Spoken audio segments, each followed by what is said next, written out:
नमस्कार, आप देख रहे हैं सी न्यूज भारत। मैं हूं आपके साथ स्नेहा सिंह। वक्त हो चुका है न्यूज बुलेटिन का। आज इस बुलेटिन में कहां सम्मान समारोह का किया गया आयोजन, कहां युवक का शव मिलने से क्षेत्र में मचा हड़कंप और कहां एसपी सिंह बघेल का किया गया भव्य स्वागत। ऐसी तमाम खबरों पर विस्तार से करेंगे चर्चा। तो चलिए शुरू करते हैं खबरों का सिलसिला। आगरा जिले में सेवा और महाकाली धर्मार्थ ट्रस्ट द्वारा शनिवार को संत रामकृष्ण कन्या महाविद्यालय में हर वर्ष की तरह इस वर्ष भी इंटरमीडिएट की परीक्षा में यूपी, सीबीएसई और आईसीएसई बोर्ड से 75% या इससे अधिक अंक प्राप्त करने वाली 200 बेटियों को महामेघा सम्मान प्रदान कर सम्मानित किया गया। उनके साथ ही कौन बनेगा करोड़पति गेम शो की विजेता दृष्टि बाधित शिक्षिका हिमानी बुंदेला और विवेकानंद यूथ अवार्ड से सम्मानित ख्याति प्राप्त युवा लेखिका इशिका बंसल को विशेष प्रतिभा सम्मान प्रदान किया गया। छात्राओं को मुख्य अतिथि सीओ दीक्षा सिंह, सेवा आगरा अध्यक्ष मुरारी लाल गोयल, संस्थापक सुमन गोयल, मुख्य ट्रस्टी मनमोहन चावला, रविकांत चावला और डॉक्टर मोहिनी तिवारी द्वारा सम्मानित किया गया। आज महाकाली धर्मार्थ ट्रस्ट और सेवा आगरा के द्वारा ये 10वां महामेगा सम्मान समारोह आयोजित किया जा रहा है, जिसमें 12वीं क्लास की यूपी बोर्ड, सीबीएसई और आईसीएसई बोर्ड के 75% से ऊपर वाले छात्राओं को सम्मानित किया जा रहा है। इसका उद्देश्य है कि समाज में छात्राएं आगे बढ़ें और कुछ सीखें और अपने समाज का, राष्ट्र का और अपने माता पिता का नाम को रोशन करें। आज की मुख्य अतिथि हिमानी बुंदेला जी और इशिका बंसल जी हैं। हिमानी बुंदेला जी और इशिका महाकाली धर्मार्थ ट्रस्ट और सेवा आगरा के संयुक्त तत्वाधान में पिछले 9 वर्षों से लगातार हो रहे महामेधा सम्मान समारोह, जिसमें लगभग 3000 बेटियों को अब तक सम्मानित किया जा चुका है और उन बेटियों ने आगे बढ़कर देश का नाम रोशन किया है, इस शहर का नाम रोशन किया है। इसी क्रम में आज संत रामकृष्ण कन्या महाविद्यालय में आज हम 200 मेधावी बेटियों को सम्मानित करने जा रहे हैं। साथ ही ऐसी 2 बेटियां इस शहर की, हिमानी बुंदेला। आगरा से सी न्यूज संवाददाता अनुज उपाध्याय की रिपोर्ट। बरेली जिले के थाना कैंट के गांव भावापुर का रहने वाला 22 वर्षीय शिवम गुप्ता पुत्र रामकिशोर गुप्ता के तेहर भाई अमित ने बताया कि शिवम बीते गुरुवार की देर शाम से लापता था। क्षेत्र के लोगों ने उसको उसके दोस्त हिमांशु के साथ घूमते देखा था। जब वह देर रात तक घर नहीं पहुंचा तब परिवार के लोगों ने खोजबीन शुरू कर दी। उसके बाद भी कोई पता नहीं चला। जहां उसी रात को परिवार के लोगों ने इसकी सूचना पुलिस को दी। पुलिस ने भी खोजबीन शुरू कर दी। जहाँ सुबह परिवार के लोगों को सूचना दी कि युवक का शव डोहरा पुल के आगे पड़ा हुआ है। जहाँ मौके पर परिवार के लोग पहुंचे तो देखा और वो सभी सन्न रह गए। वहीं पुलिस ने शव का पंचनामा भर पोस्टमार्टम के लिए भेज दिया है। क्या नाम है आपका? अमित कुमार। कहाँ रहते हैं आप? जी मैं जोगीनवाला। थाना कौन सा लगता है आपका? 12 तारीख। ये कौन थे आपके और कैसे इनकी मेरा चचेरा भाई था। क्या नाम था इनका? शिवम गुप्ता। क्या हुआ था शिवम गुप्ता के लिए? ये परसों क्या कहते हैं अपने दोस्त के साथ गया था दुकान बढ़ा के कचहरी से, फिर घर नहीं पहुंचा। घर पे तलाश की तो बाद में थाने में सूचना दिया तो पुलिस ने इंक्वायरी करी तो पता चला कि इसकी डेड बॉडी वहाँ पर मिली है। कहाँ पर मिली थी डेड बॉडी? ये हरुनगला क्षेत्र में मिली है, भीड़ जगह है वहाँ पर। क्या लगता है आपको किसने क्या करा है, कैसे? अब ये पुलिस को पता होगा, जिसने पकड़ा है उसे साथ के लड़के ने, उसी ने बताया था कि वहाँ पर डेड बॉडी है। किसी के साथ गए थे, क्या हुआ था? हाँ। किन किन लोगों ने पुलिस पकड़ा? आपको क्या लगता है उनकी हत्या की गई है या कैसे मौत हुई? हत्या हुई है। आपने कब देखा था और आपको कब बॉडी मिली, कब पुलिस ने? सुबह 3 बजे हमें पुलिस ने सूचना दिया है आज रात में। पुलिस ने अब तक कितने अभियुक्तों को गिरफ्तार कर लिया है? 4-5 लोगों को किया है। क्या क्या नाम है, कहाँ रहते हैं वो लोग? वो खर्रम कोटिया के लोग हैं, खर्रम कोटिया में रहते हैं। क्या वजह थी आपके भाई की हत्या कर दी गई? अभी संग में साथ में खाते पीते थे, अब क्या पता किसके मन में क्या चल रहा है, किसके शादी हो रखी थी? नहीं, उसकी शादी नहीं। कितने बहन भाई थे? वो 6 बहन भाई थे। 3 दिन से लापता थे। जी। इसकी गुमशुदा की कोई तहरीर दी थी थाने में? थाने में तहरीर दी, तभी तो उसी तहरीर पे तो पुलिस ने ढूंढा है। कितने अभियुक्तों को गिरफ्तार कर लिया पुलिस ने? 3 लोगों को किया। 3-4 लोग हैं, एक तो भाई के हैं, इनका क्या नाम? 3-4-5 लोग हैं। बरेली से सी न्यूज संवाददाता विनय चौहान की रिपोर्ट। एटा जिले में आज एसपी सिंह बघेल का चौपड़ा चौराहे पर भव्य स्वागत किया गया, जिसमें प्रधान रौत्रा, प्रधान नगला, रूबी, मुन्नालाल, राकेश शुक्ला समेत कई लोग मौजूद रहे। एटा से सी न्यूज संवाददाता उमेश कुमार की रिपोर्ट। आज एटा टुंडा मार्ग पर स्थित हिसार की पुलिया व सरकारी के बीच दो बाइक सवार युवकों को किसी अज्ञात वाहन ने टक्कर मार दी, जिससे दोनों की गंभीर हालत में आगरा के लिए रेफर कर दिया गया है। एटा से सी न्यूज संवाददाता उमेश कुमार की रिपोर्ट। जालौन के एटा थाना क्षेत्र के ग्राम एगोई कला में घर के बाहर चारपाई पर सो रहे रिटायर्ड दीमान के बेटे रामसेवक उर्फ चेयरमैन उम्र लगभग 40 को अज्ञात लोगों ने सिर में गोली मारकर हत्या कर दी। सुबह जब परिजनों ने उन्होंने खून से लथपथ पड़ा चारपाई पर शव देखा तो हड़कंप मच गया। चीख पुकार सुनकर गांव के लोग इकट्ठा हो गए। पुलिस को सूचना दी गई, जहां पिरौनी चौकी प्रभारी अशोक कुमार सिंह हमराही के साथ घटनास्थल पर पहुंचे। उन्होंने उच्च अधिकारियों को सूचना दी। सूचना पर क्षेत्र अधिकारी कोच, अपर पुलिस अधीक्षक Jalaun, SOG team, surveillance team, field unit team, coach, प्रभारी निरीक्षक बलिराज शाही समेत कई लोग मौजूद रहे। सर क्या नाम है आपका? मेरा नाम राम लखन नाम है, पिताजी नाम स्वर्गीय नाथुराम है। सर ये जो घटना आपके गांव में हुई है, क्या है मामला, कौन है और आपकी? ये हमारा लड़का था, रामसेवक नाम है, इसकी उम्र करीब 43 साल है। घटना के बारे में अभी क्लियर नहीं हो पाया किसने क्या किया, गोली मार दी, उसने एक्सपायर हो गया। आपको कैसे जानकारी हुई? सुबह देखा तब क्या नाम से जानकारी हुई तो गोली मार दी किसी। आप लोग क्या थे नहीं घर पे थे, लेकिन जानकारी नहीं हो पाई ना, रात में आवाज़ नहीं आ पाई हम लोगों ने। कितने समय की घटना है? ये रात में गया समय 11 में।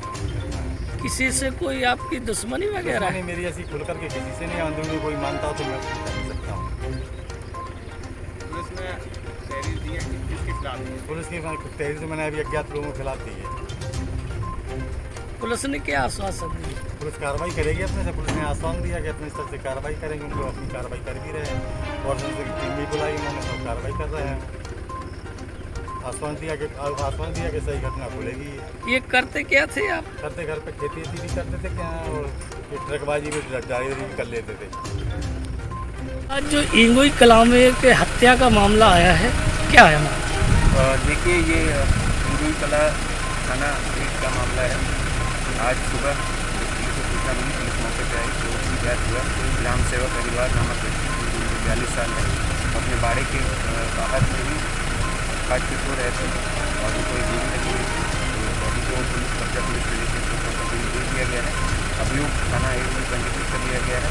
और कुछ देखने की बात ये है कि जब बाड़े पे सो रहे थे तो उनकी उनका लड़का भी बाड़े के अंदर में था और हम लोगों से भी उन्होंने आवाज़ करने से इनकार किया। लेकिन बॉडी जो है पोस्टमार्टम रिपोर्ट जब आएगी उसके बाद और डिटेल्स पता चलेगी। काफ़ी सारी तहकीकात की जा रही है, जल्दी इस घटना का खुलासा किया जाएगा और अभी विधि कार्रवाई। प्रथम दृष्टया क्या मामला माना जा रहा है? देखिए, प्रथम दृष्टया हत्या का मामला हो रहा है और किसी एंगल से कार्य किया जा रहा है और आगे जो डिटेल्स आएंगे आप जालौन से सी न्यूज संवाददाता जितेंद्र कुशवाहा की रिपोर्ट।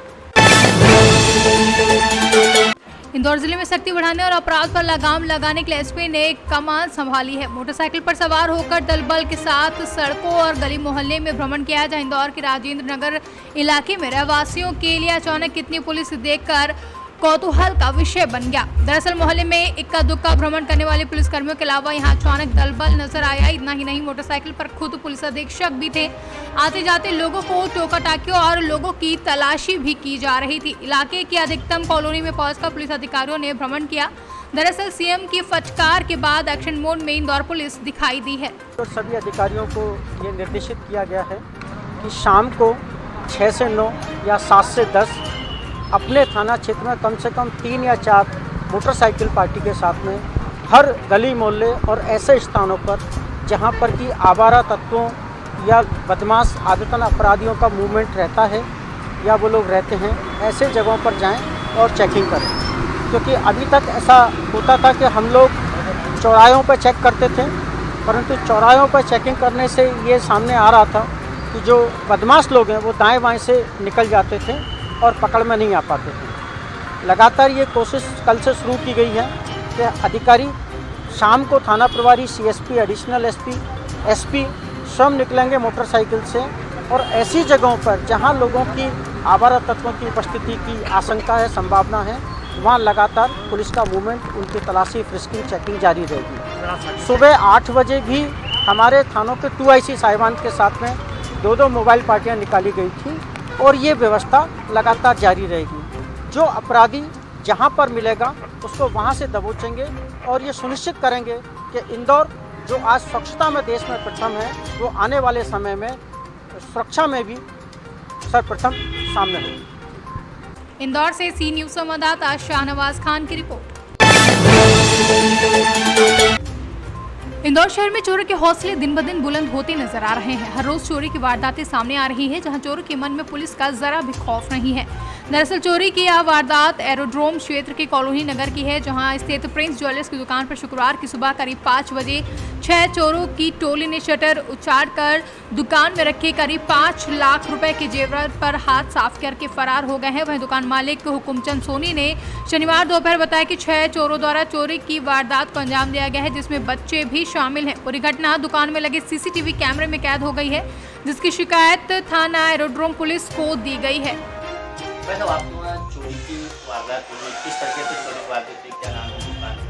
प्रिंस ज्वेलर्स नाम है, कॉलोनी नगर में, और शटर उचकाकर उनने चोरी करी है। कब की घटना है ये कल सुबह 5 बजे की। अच्छा, किस तरीके से आए थे?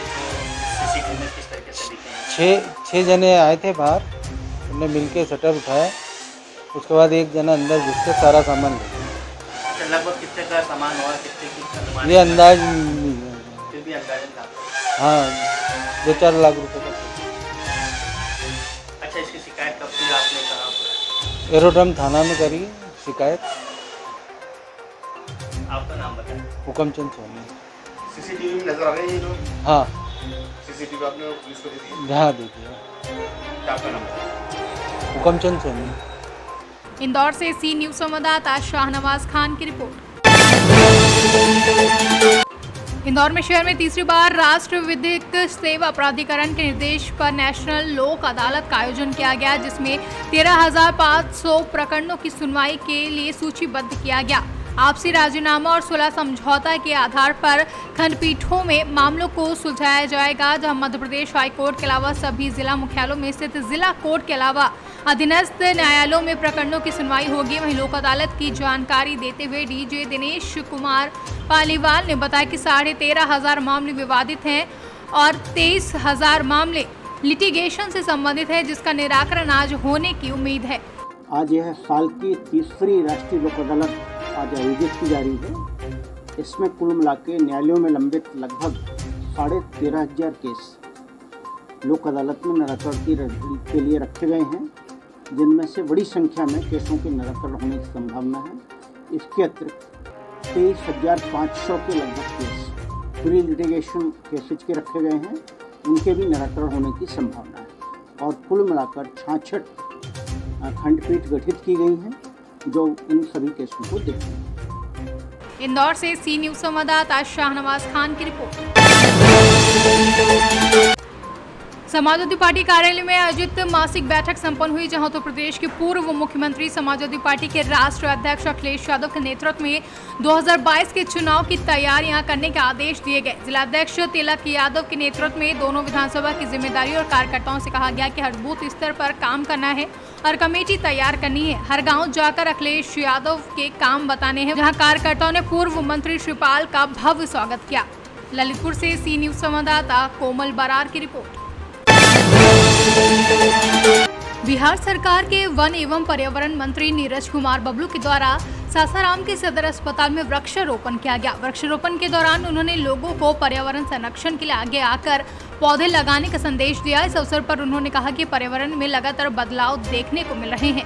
इस बदलाव से मानव जीवन पर काफी असर पड़ रहा है, इसलिए पर्यावरण को बचाकर ही हम मानव जीवन को खतरे से बचा सकते हैं। उनके द्वारा न केवल छायादार बल्कि औषधि पौधे भी सदर अस्पताल में लगाए गए। वहीं मंत्री को सदर अस्पताल पहुंचने से पहले ही अस्पताल प्रबंधक के द्वारा अस्पताल में फैले गंदगी को सफाई कराया गया, जिससे लगे कि सासाराम सदर अस्पताल पर सफाई की जाती है। पौधारोपण से पहले उन्होंने अस्पताल परिसर का निरीक्षण किया। निरीक्षण के दौरान उन्होंने डॉक्टर सुधीर कुमार से अस्पताल में उपलब्ध सुविधाओं के बारे में जानकारी ली तथा कई सुविधाओं में सुधार का निर्देश भी दिया। इस अवसर पर स्वास्थ्य विभाग के कई बड़े अधिकारी समेत भाजपा के कई बड़े नेता भी उपस्थित रहे। वृक्षारोपण भी किए हैं सर, किस तरह से बढ़ावा दे रहे हैं सर वृक्षारोपण के लिए? देखिए, वृक्षारोपण को बढ़ावा देने के लिए अभी हम लोगों का टारगेट है पूरे राज्य में 5 करोड़ पेड़ लगाने का, जिसमें लगभग 70% पेड़ लग चुका है। और ये हॉस्पिटल के अंदर हम लोग अलग से एक अभियान चलाए हुए हैं, नीम हकीम योजना। उसी के तहत हम लोग तमाम हॉस्पिटल्स में जा कर के, जो कम से कम सदर अस्पताल है जिला के अंदर, उसमें जा कर के पेड़ लगाते हैं नीम का। ये नीम का पेड़ जहाँ भी लगता है वो पूरा वातावरण को शुद्ध करता है, कीटाणुनाशक होता है और ऑक्सीजन भी प्रॉपर देता है। तो जहाँ भी लोग आते हैं ज़्यादा संख्या में, जो मरीज आते हैं, उनके लिए ये काफ़ी लाभप्रद होगा। उनके बैठने का भी एक जगह हो सकता है। रात को अगर आ जाते हैं, सुबह में उनको एक ब्रश की अगर आवश्यकता होगी तो नीम के डंठल से वो दातुन भी कर सकते हैं। इसलिए हम लोग नीम का ज़्यादा से ज़्यादा पेड़ लगा रहे हैं हॉस्पिटल्स में। कुछ जामुन का भी पेड़ लगा रहे हैं, वो भी औषधीय पेड़ है, नीम भी औषधीय पेड़ है। फलदार पेड़ लगाते हैं कि ताकि गरीबों को उसका फ़ायदा मिल सके और पूरा हमारा पर्यावरण भी शुद्ध रह सके। सर, एक क्वेश्चन सर, जिले के कई वाटरफॉल का निरीक्षण किए हैं सर, वहाँ पर किस तरह से विकास के लिए बात कहेंगे? बिल्कुल, हम लोग डीएफओ साहब हमारे साथ है। दोनों जिला, पूरा शाहाबाद, हम लोग कैमूर और भभुआ का 3 दिन से भ्रमण कर रहे हैं। आज हमारा चौथा दिन है। लगातार जितने वाटरफॉल है, जो भी धार्मिक स्थल हैं, उनका निरीक्षण करके हम लोग उसको और अच्छे बेहतर तरीके से बनाएंगे, ताकि ज़्यादा से ज़्यादा श्रद्धालु आएंगे, ज़्यादा से ज़्यादा टूरिस्ट हमारे यहाँ आएंगे। जब टूरिस्ट हमारे यहाँ आएंगे तो निश्चित रूप से रोज़गार बढ़ेगा। हम लोग रोज़गार को भी बढ़ावा देने के लिए जो बेरोज़गार लोग हैं उनको फॉरेस्ट से जोड़ने का प्रयास कर रहे हैं। इसका काफ़ी लाभ मिलेगा फॉरेस्ट का। अब कहीं जो धारणा एक मन में थी कि फॉरेस्ट बड़ा अलग है, लोगों को परेशान करता है, उसका कानून कड़ा है, तो उसको हम लोग सॉफ्ट करते हुए आम जन को, जो हमारे जनजाति हैं, गरीब लोग हैं, उनको फॉरेस्ट से जोड़ने का हमारा प्रयास चल रहा है कि फॉरेस्ट से उनको फ़ायदा मिलेगा, नुकसान नहीं होगा उनका, और पूरा टूरिज्म का एरिया हमारा इको टूरिज्म को बढ़ावा मिलेगा। Thank you sir. धन्यवाद। रोहतास से सी न्यूज़ संवाददाता पंकज कुमार की रिपोर्ट। फिलहाल इस बुलेटिन में बस इतना ही। देश विदेश की ऐसी तमाम खबरों को देखने के लिए बने रहें सी न्यूज़ भारत के साथ। हर खबर आपके साथ, आपके हाथ।